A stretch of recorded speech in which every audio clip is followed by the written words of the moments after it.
Mazda гэхээр л машин мэддэгч вэ, үгүй ч вэ хүмүүсийн толгойд машин юм уу Mazda гэсэн үг байсаар ирсэн. Харин сүүлийн үеийн Mazda ер нь ямар хуу болсон юм бол тэр үг үнэхээр хүчинтэй хэвээрээ байгаа юу? Үгүй юу? Өнөөдөр Amofy-гийн Daily Drive болонгаараа хамтдаа сонирхъя.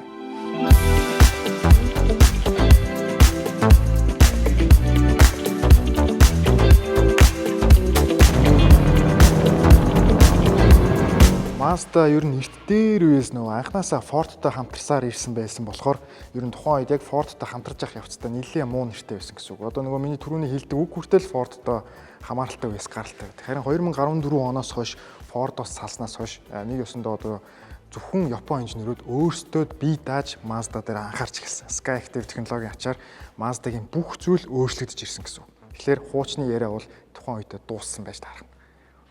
Ялангуяа CX-5-ын хувьд ингээ ажиллах юм бол түүний их гэрэл, урд нүүр, ерөнхий хийц, хойд тал нь хүртэл маш тийм минималист хэв шинжтэй мөртлөө цаанаа нэг тийм ганган хийнцэр тансаг мэдрэмжийг гаднаасаа төрүүлж чаддаг.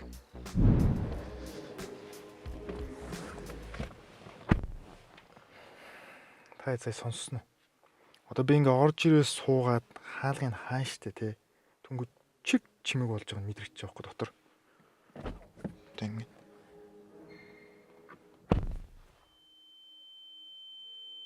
бүр ингээд яг ингээд чихлүү ингээд те юм ингээд агаар сорогдоод бүр ингээд чихнэг дүнг өргөдөн шүү дээ. Яг тэр шиг Mazda-гийн битүүмж нь бүр маш сайн. Би энэ анх итгэхгүй байсан л да. Гэтэл судлаад үзэхэд гарт ингээд бариад мэдрээд үзэнгүүт яалчгүй энэ хаалга нь маш хүнд байдаг. Тэнгүүтээ хаалга хаагдахад хүртэл нэлээд өөр мэдрэгдэг. Хаагсны дараа угаасаа ингээд бүх агаар нь ингээд сорогдож гарч байгаа юм шиг тийм. Ямар ч агааргүй орчинд ороод ирж байгаа юм шиг тийм. Бүр ингээд яг нэг чих амарж байгаа юм шиг мэдрэмж өгдөг. Тэгэхээр Mazda-гийн битүүмжийн төвшин яалтчгүй яг ижил ангиллын жижиг дунд гарын жипүүдийг харьцуулахад өөр төвшөнд байж чаддаг. Нэг нөгөө хэлэхэд шүү дээ. Тэгэнгүүт шүү дээ нэг сонирхолтой юм нь Mazda-гийн салон боо шүү дээ. Салоны хийц энэ ашигласан материал тэгээ ингээ хүрээд бариад үзэнгүүт тэгээ ингээ хүрээд тент ингээ ингэнгүүт ямар ч тийм сул холхинсон ч юм уу тийм чимээ юусоо байтгүй. Маш сайн хийцтэй. Ер нь detail бүр дээр нь маш сайн анхаардаг бос нь л эндээс мэдэгдээд байгаа байхгүй. Тэгээ ингээд одоо ингээд товчлуурууд байна тий. Эргүүлж үзэнгүүт энэ конопууд, парны удирдлагууд бүгд үнэхэрийн сайн дарагдaltaй. Ямар ч тийм сул холхинсны юм машинд юу ч байхгүй. Өрүүлийн барихад хүртэл. Яаж ч юм штэ ороо суучингууд. Тэгээ энэ бас энэ Bose-ийн спикерийг харангууд. Тэгээ энэ дуу тусгаарлаж байгааг нь сонсонгууд их тийм Lexus-ийн төвшин лүү жоохон төгссөн мэт тийм мэдрэмж бол төрүүлдэг. Яг би Lexus-тэй адилхан гэж бол арай хэлэхгүй. Гэхдээ яалтчгүй Япон машин дундаа яг энэ дуу тусгаалт болон битүүмж энэ салоны хийц одоо чанар одоо би нөгөө Toyota-гийн чанар гэж байн үгэлдэг шүү дээ тий. Гэтэл энэ машинд яг Mazda-гийн салоны хувьд Toyota-гийн чанараас дутах юм алга. Lexus-ийн чанартай маш ойролцоо төгөж ирж чадаад байгаа байхгүй. Би энэ дэр өөр анх ч гэсэн гайхажсэн итгэхгүйсэн. Тэнгүүд яалтчгүй ингээд хүрээд мэдрээд хөдөлгөөд үзэнгүүд дуурч холхиндог юм баг байхгүй байгаа. Тийм сайн хийцтэй болж чадсан байна. Тэгээд энэ суудлын суухад их хэвтэйхэн суудлын дээр ашигласан салууны материал нь арьсны материал нь бас нэлээд сайн чанарх юм шиг мэдрэгдэж байгаа. Тэгээд ороод яг ингээд суугаад эндээ тохиолдонгууд хөгжмөө энд байгаа энэ эргүүлдэг юугаараа их удирдах яг таард. Одоо гараа зүгээр ингээд байлгацсан байхад яг энэ дээр хүний гарын дээр энэ скрол дээр ирсэн байдаг. Тэгэхээр ер нь хөгжмөнтэйгөө харьцаад их хэвтэйхэн. Mazda-ны бүх загвар дээр энэ скрол байдаг. Яг анх удаа ашиглаж байгаа хүнд бол жоохон эвгүй юм шиг санагддаг боловч ашиглаад дасчихад их амархан. Гэтэ гол нь тохоогоо ингэж таараад тохоогоо энд тавиад гар нь энд ингээд өөрөө бүр ингэж хурж таардаг. Тэгэхээр энд хөгжмөнтэйгөө харьцаад үйл нь бол маш тийм эвтэйхэн шийдэлтэй гэсэн үг. За сая Apple CarPlay-ээр утсаа холбоод одоо Bose-ийн спикерний хэр дуурдгийг юу ч гэсэн сонсчихъя. 10 ширхэг спикертэй гэдэг байгаа байхгүй.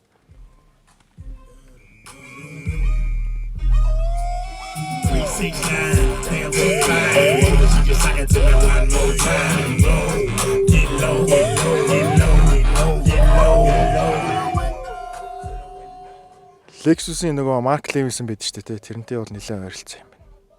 Тун давгүй. За хэдүүлээ машина хасаад үзье. Хянах нь бол CX-5 гэсэн гэрэл гаргаад эффект гаргаад бас тийм ээ.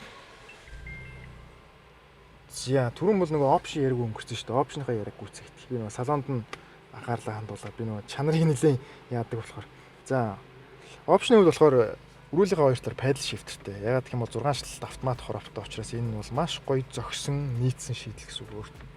За энэ дээр ингээ харах юм бол өрөөл халагчтай, суудал халагчтай. За бүх нөгөө эргүүлдэг грац нь бүгд юм гоё эргүүлдэг юм scroll маягийн юутай. За яг өрөөлийнхөө эрчекнийгаа яг хажуудалд энэ drive mode-ос сонгодог юм байлээ. Дээшлүүж доошлуулах маягаар спорт горим, энгийн горим, оффроуд горим гэсэн гурван төрөлтэй. Спорт горим дээр дарах юм бол хянах нь бол улайдаг. Оффроуд горим дээр боронгийн тийм элсний, шаврны боронг хянах нь бол тэгж өөрчлөгддөг. Нормал дээр бол зүгээр энгийн цагаан болчихно. За бусдаар их юм бол дандаа юм эргүүлдэг баатангуудтай. Энэ нөгөө гол хөгжимтэйгээ харьцдаг. Хөгжим нь нэрээ Apple CarPlay, Android Auto-тай юм бэл. Тэгэнгүүтээ хөгжмийнхөө чангал султад нь хүртэл юм эргүүлдэг амар. Тэгээ авто хоолттой, тоороноос нөгөө санамсаргүй байдлаар хүлээ авлаа гэхэд машин ч урагшаа хөдөлгөхгүй гэсэн үг. Тэгээ Bose 10 шиг спикертэй гих мэтчлэн нэг тийм айхтар хүчтэй одоо опшн байхгүй ч гэсэн яг бүх юм нэг машины өөртөө зөгцсөн, өөртөө таарсан энгийн бөгөөд минималист бөгөөд хэмцэр гэсэн үг. За хойно орж ирээ суудсан байх дээ шүү дээ. Хойдлын суудал ерөнхий зай яг бодох юм бол RAV4-тэй харьцуулахад чүд жижигвтер. Гэхдээ яг 5 тухын хувьд талаас нь хараад үзэх юм бол суудал нь маш зөөлөн, салооны энэ оруулгууд, одоо энэ бүх энэ детейлүүд нь маш чанартай гоё хийцэлтэй учраас яг нэг тийм арай нэг дээд ангиллын машинтар зорчиж байгаа юм шиг мэдрэмж бол төрүүлж чадах үйс. За хойдлын бүх суудлууд хална, уртлын суудлууд хална. Энэ хойшоо үлээж байгаа парны удирдлагаас гадна доошоогоо бас хойдлын зорчигчдынхаа хөл рүү нүлээж өгдөг. За энэ голынхоо ингээ буулгачингууд энэ ингээд хоёр талын хоёр аяг хийчихсэн өөртөө хоёр суудлаа халах төвчлөр нь юм тий. Тэгээ энийг ингээд сөхөд үзэнгүүт энд хоёр USB оролтой байна. Их мэтчлэн ер нь бол хойтлын зай чүд жижигхэн мэт боловч яг ингээ хоёр хүн бол асуудалгүй сайхан тухлаа явах боломжтой. Хойтлын яг шинжээд харах юм бол шүү дээ. Mazda-гийн хойтл нь одоо ер нь бас яг нэг тийм бас минималист мөртлөө яг өөртөө зогссон хэв шинжүүдийг бол агуулж чадсан байна. Тэгээ Mazda-гийн нэг сонирхолтой юм нь уртлын лого болон хойтлын лого мангар том байдаг харьцангуй бусад машинтай харьцуулахад. За тэгээ битүү мэдрэгчүүдтэй хоёр салаа яндантай мөн багаж авал ингээд онгологчно. За багажны зай бол мэдээж сонирхол татж байгаа. За багажны зайны хувьд бол ингээд харахад байна шүү дээ.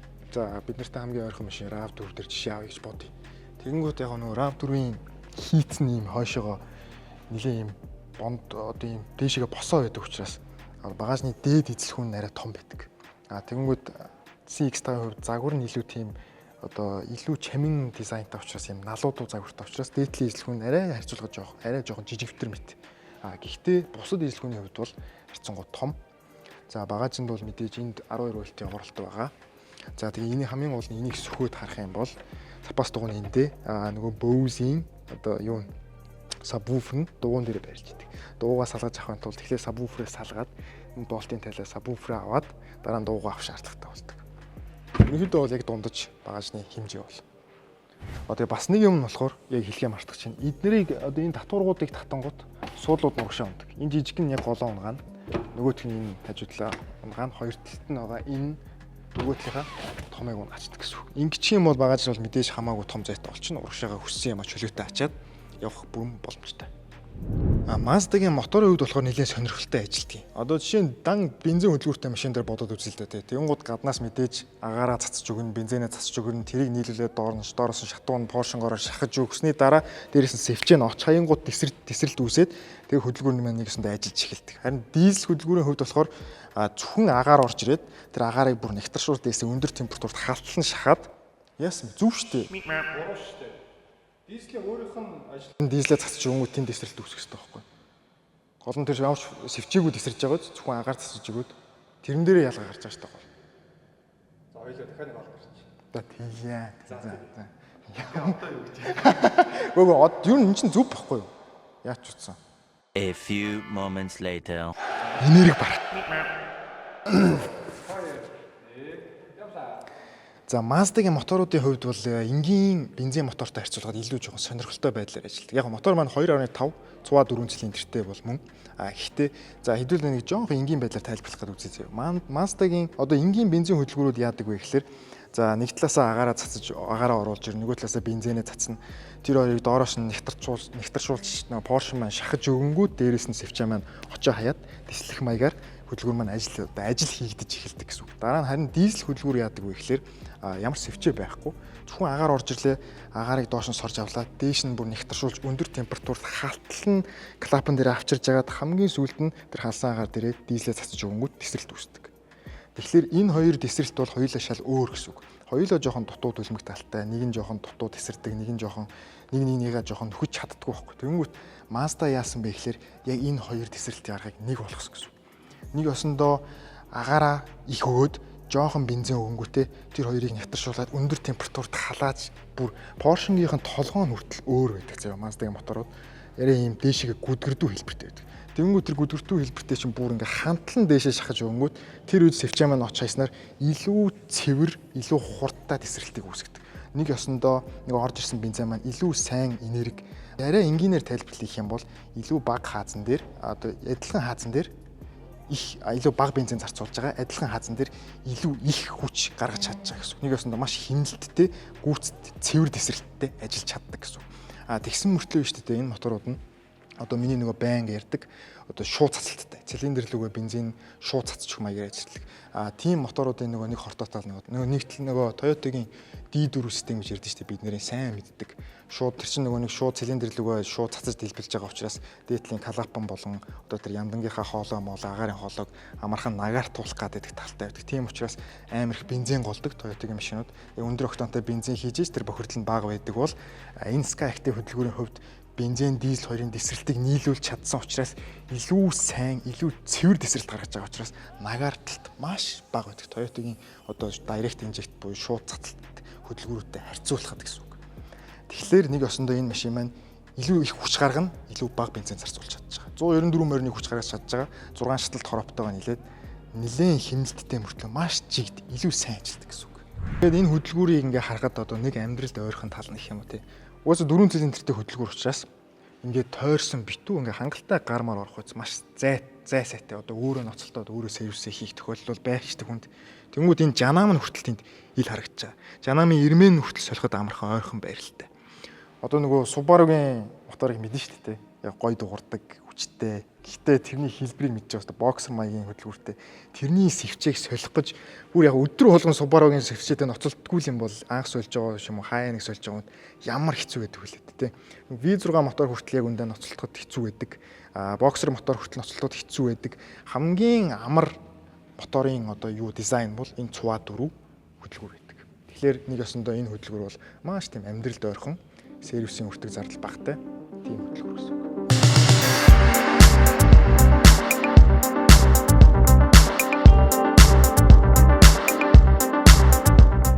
Mazda CX-5-ыг ингээ барай явж явах шүү дээ те.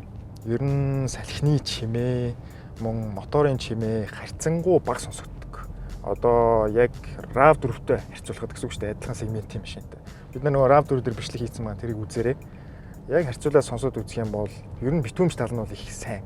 Доотлоос орж ирж байгаа замын чимээ бас харьцангуй ер нь нэлээд намссан юм шиг. Яагаад гэх юм бол энэ Mazda-гийн яндангийнх нь хоёр талаар нь одоо энэ доотлолт нь урдаасаа хойшоогоо битүү тийм дуу тусгаарлагч байд юм лээ хар.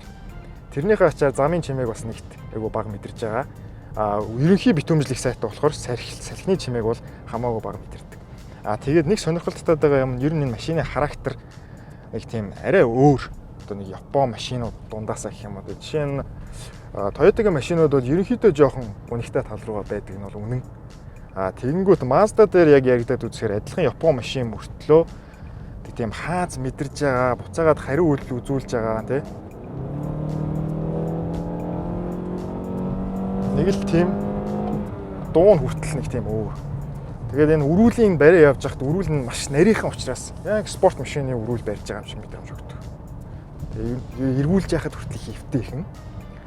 Тэгээд ингээд огцом даралт маралтан дээр ер нь их давуу яг машинаа нэг бүрэн контролдож чадах юм шиг тийм мэдрэмж төрүүлгээд. Одоо яг би нэг огцом дарлаа гэж машин яг ингэндээ гэдгийг урьдлаа таамаглаж болохоор машинтайгаа ер нь характерын хувьд яалч араа солигдож байгаа, араа хөнгөрж байгаа энэ чимээ нэг тийм арай нэг өөр агаар орж ирж байгаа юм шиг те. Өөр төрлийн одоо Toyota-гоос өөр төрлийн юм жоохон яригдах ёстой юм шиг. Битүүмж талын бодох юм бол яг нэг Lexus талын юм шиг.